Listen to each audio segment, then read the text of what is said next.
The Luigi Mangione case. What drives a man to gun down a CEO in broad daylight in the heart of New York City? On December 4th, 2024, a masked figure pulled the trigger, sparking a manhunt and a national firestorm. This is the chilling story of Luigi Mangione and the mystery that's tearing America apart. It was 6:45 a.m. outside the Hilton Midtown Hotel. Brian Thompson, the 50-year-old CEO of UnitedHealthcare, stepped onto West 54th Street, unaware he was being watched.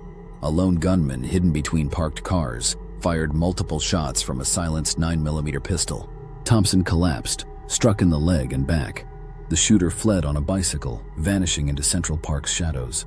5 days later, 26-year-old Luigi Mangione was arrested in a Pennsylvania McDonald's, carrying a ghost gun, a fake ID, and a notebook filled with rage against the healthcare industry. But what turned this Ivy League graduate into an alleged assassin? And why are thousands calling him a hero?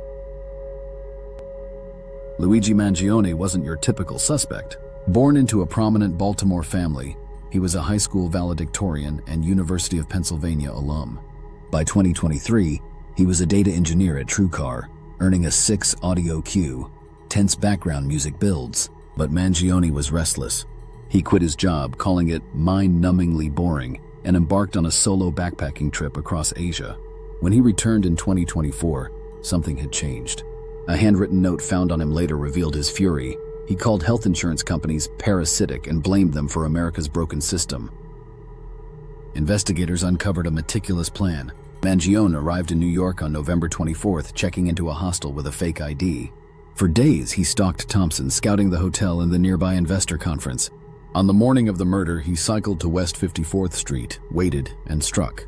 But then, a twist. His notebook mentioned wanting to whack a CEO to spark debate about corporate greed.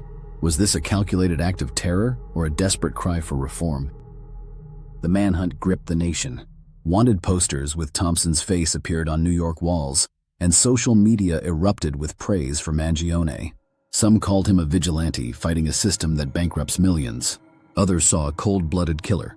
When police caught him, Mangione's calm demeanor and photogenic smile only fueled the frenzy. Behind the headlines was a man. Brian Thompson, a father of 2 from rural Iowa, had risen to lead one of America's largest health insurers. His death left his family shattered. He was just doing his job, his widow said in a statement, her voice breaking. No one deserves this. The case also exposed a deeper wound. Millions of Americans drowning in medical debt, feeling crushed by the system Thompson represented. One supporter outside Mangione's court hearing said, "I'm in $30,000 of debt for being chronically ill. This isn't black and white."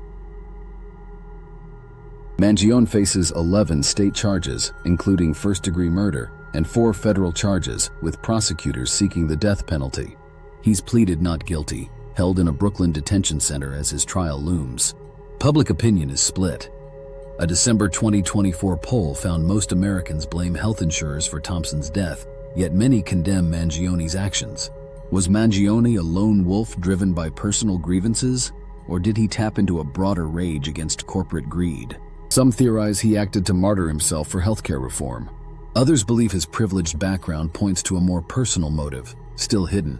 What do you think drove Luigi Mangione to pull the trigger? Share your thoughts in the comments below.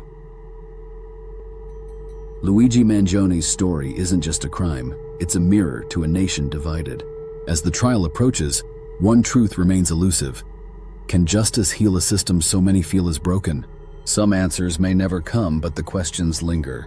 If you were gripped by this mystery, hit subscribe to ShadowTales for more chilling true crime.